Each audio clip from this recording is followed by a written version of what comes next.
What's going on, everybody? Welcome back. You're watching the channel Dr. Applesauce 2. My name is Will. I hope you guys are having a great day. I hope you guys know that I love you, that God loves you, and that there was an awesome plan for your life. Today, we're going to talk about PSA and some interesting developments that have happened in the Pokemon and trading card game world in the past week. If this is your first time here and you like Pokemon openings, news, and all kinds of stuff like that, I try and bring you guys 2 or 3 videos a week on those topics. So if you like that stuff, hit that subscription button and that notification bell. That way YouTube tells you when I put up videos. And if you enjoyed this video at the end of it, give it a thumbs up because it's free for you to do and it really does help the video. Guys, I just want to start off by saying thank you so much for all the kindness that I received over the past couple days. I made a post on Tuesday that I was going to be taking a couple days off of YouTube. I usually post a video every day, Monday through Friday, between my 2 YouTube channels, and I took Wednesday and Thursday off from videos. But I just appreciate the love and the kindness that I receive from y'all. I always say this, and I truly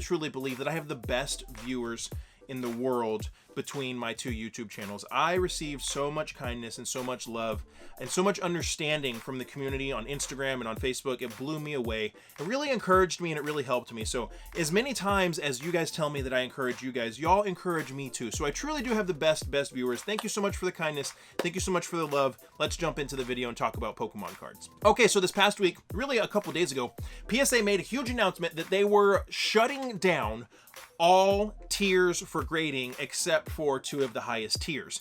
Now, maybe a month ago, maybe even less than a month ago, PSA made huge waves by essentially doubling the cost of all of their tiers for grading submissions. There's a little more to it than that, but essentially that's what they did.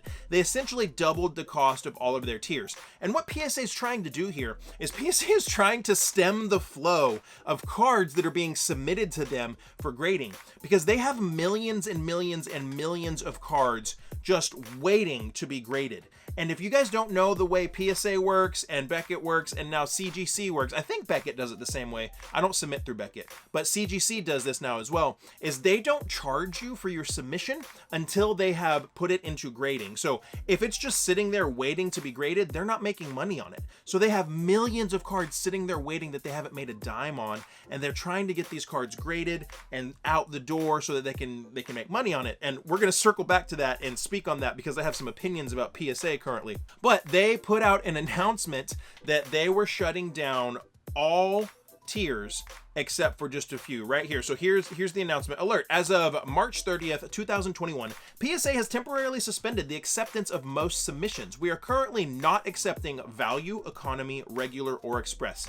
We will take a tiered approach to reintroducing these service levels. Our goal is to bring back all suspended service levels by July 1st, 2021. So what that means is I'm assuming they hope to be caught back up by July of this year. So that's April, May, June, July. So that's 4 months that they're hoping, with no submissions coming in, that they can get caught up. That's a lot of cards to grade in 4 months to get back to a normal place. I hope they can do that. I really do hope that they can. But you can go to their website and you can see that the only 2 tiers that are open are Super Express for $300 a card and Walkthrough for $600 a card. And those are for cards with a maximum declared value of $5,000 and $10,000 respectively. So what this means for PSA is essentially you can't send in cards to PSA. The vast majority of collectors don't have $5,000 cards and $10,000 cards that they're wanting to send into PSA. Now, some people do. You get your very rare first editions, and you can get into some Yu-Gi-Oh cards, some sports cards, and get some very valuable things. But for the most part, the vast majority of collectors don't have cards of that value to send into PSA.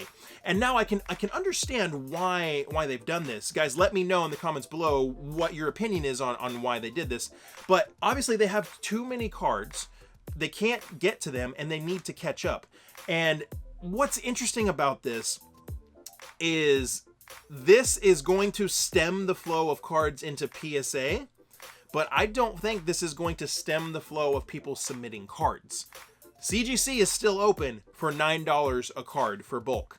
Beckett is still open. It's quite a bit more expensive, but Beckett is still open. I think all that's going to happen is that PSA is going to stop getting cards, and now CGC and Beckett are going to get bombarded. So my prediction, and CGC is the company of my choice that I prefer to send my cards to. I prefer to send my cards to CGC because I like their slabs. I think out of the 3 big companies that their slabs are the best. I will be putting some videos out to prove to you guys why I think that, and y'all should really let me know if you want to see those testing videos. It's going to be very, very cool. Some testing videos that should be a lot of fun. But I predict that over the next 4 months, CGC and Beckett are going to get slammed. So PSA is putting a band-aid on their problem. This will help them catch up. But now CGC is going to get slammed and Beckett is going to probably get slammed.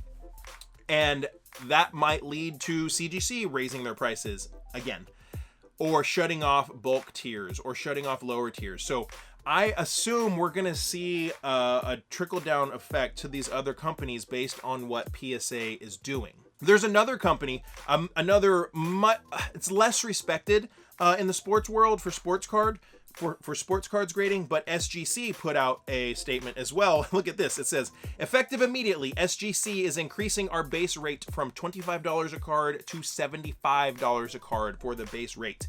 We understand that this is a significant price hike, but is absolutely necessary due to the decision our competitor has made.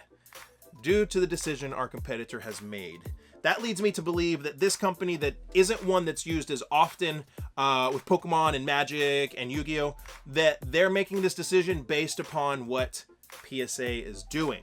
Now, are they thinking that they're just going to want to capitalize on a flood of cards that might be coming in, or are they trying to stem the flow of all the cards? Who knows? I don't use that company. I never would and I never will. Some of y'all might, but that just goes to show that the decision that PSA made, another company has made a decision based on that. And I do predict that CGC and Beckett are going to get slammed because of this, and that could very well lead to them increasing their prices or shutting down some of their lower tiers. You let me know down below what you think. So interesting. I have some opinions about PSA, okay? Let me grab something right here. You usually can see my big 3, my base set big 3 that I have graded over here. I want to use this one as an example, okay? Let's use my base set Venusaur as an example, okay? I'm seeing, I don't know how else to say this. I'm seeing a lot of sloppiness when it comes to PSA and a lot of inconsistencies in their grading. I have watched Speed, who is another YouTuber who does like Pokemon grading and stuff like that, open a PSA submission, and he pulled out a card that he swore would have been a 10, and it came out either a 9 or a 9.5. And he's showing the card off, and he's like, I can't believe this isn't a 10.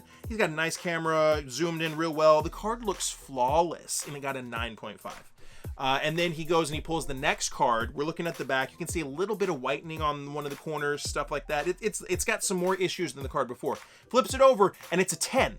And he was just blown away that this second card that had flaws got a 10, and the card before that didn't have any flaws that he could see, period, that I couldn't see on his video, got a 9, or it was a 9.5. And then I have another YouTuber friend that I'm not gonna drop his name because I don't know if he wants people to know, but he sent in a bunch of cards to PSA through Express, a bunch of first editions, a bunch of old school legendary Pokemon and mythical Pokemon holographic, just a bunch of beautiful cards that looked like they were in really, really, really good condition. He showed them to me before he sent them. He showed them to me after he sent them, and these cards looked great. Maybe if they weren't 10s, they looked like they should have been like 8s or 9s at least. Looked really, really, really nice. And they all came back 5s and 6s. Like, to the point where it literally looks like somebody was grading them and they were sick of grading and they just said 5, 5, 6, 6, 5, 5. Like, all of them came back 5s and 6s, and they looked phenomenal. Now, I'm not a grader, okay? But I can look at a card that he shows me and say, man, that looks, I don't see any issues.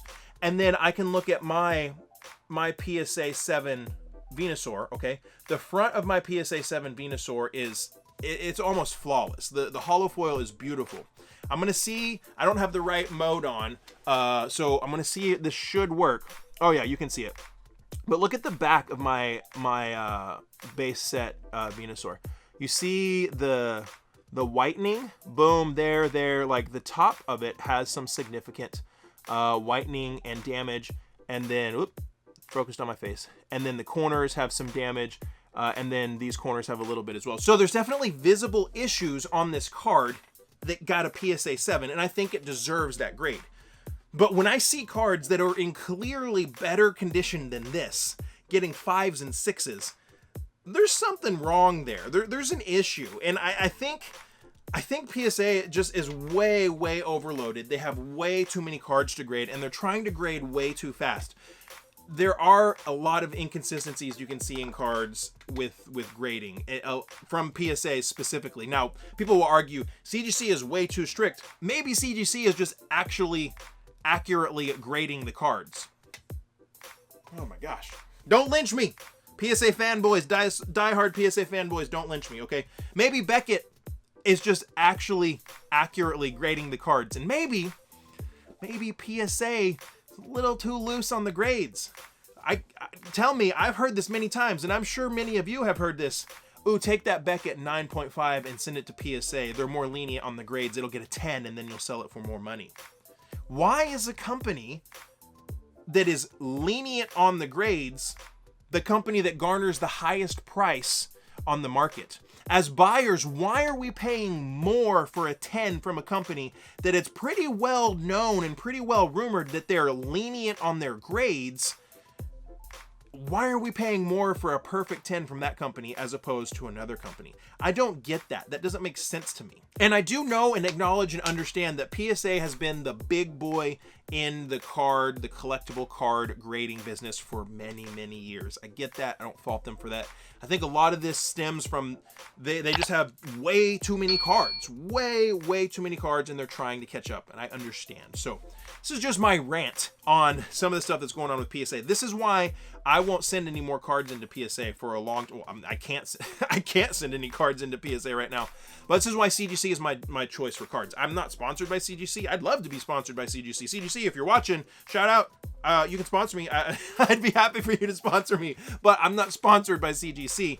I send my cards to them because I like their slabs. I like that they're strict on grading, and I truly think that within a couple years, prices on a CGC 9 and a PSA 9 will be pretty much equal, if a CGC 9 might not even be a little bit better. So, speculation. Whose fault is this?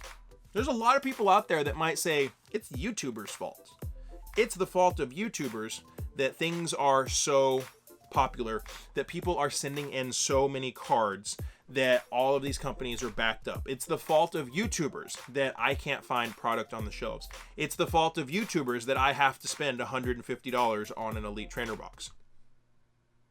I even had people in a Facebook group basically telling me I'm an idiot because I was telling people not to buy Elite Trainer boxes at $150 a piece. Because with Shining Fates, the first week they were selling for $120 to $150, and then after 7 to 9 days they dropped down to about $80. These people were telling me I didn't know what I was talking about because I was using that as a comparison, but the whole point was trying to encourage people not to pay that price and wait. So I don't know. Who knows? But a lot of people will say that it's YouTubers' fault that the Pokemon hype is crazy, that the Pokemon market is crazy. And there's been videos made on it, and I've gone back and forth thinking if I should make a video solely dedicated to this topic. If you think I should, let me know down below. But my opinion is that's an easy scapegoat to say it's YouTubers' fault that Pokemon is so popular. It's YouTubers' fault that PSA has millions and millions of cards backlogged. It's YouTubers' fault that I can't find Pokemon cards on a shelf. It's easy to blame somebody on it. But the reality is, guys, there's multiple factors to why Pokemon is in the state that it is.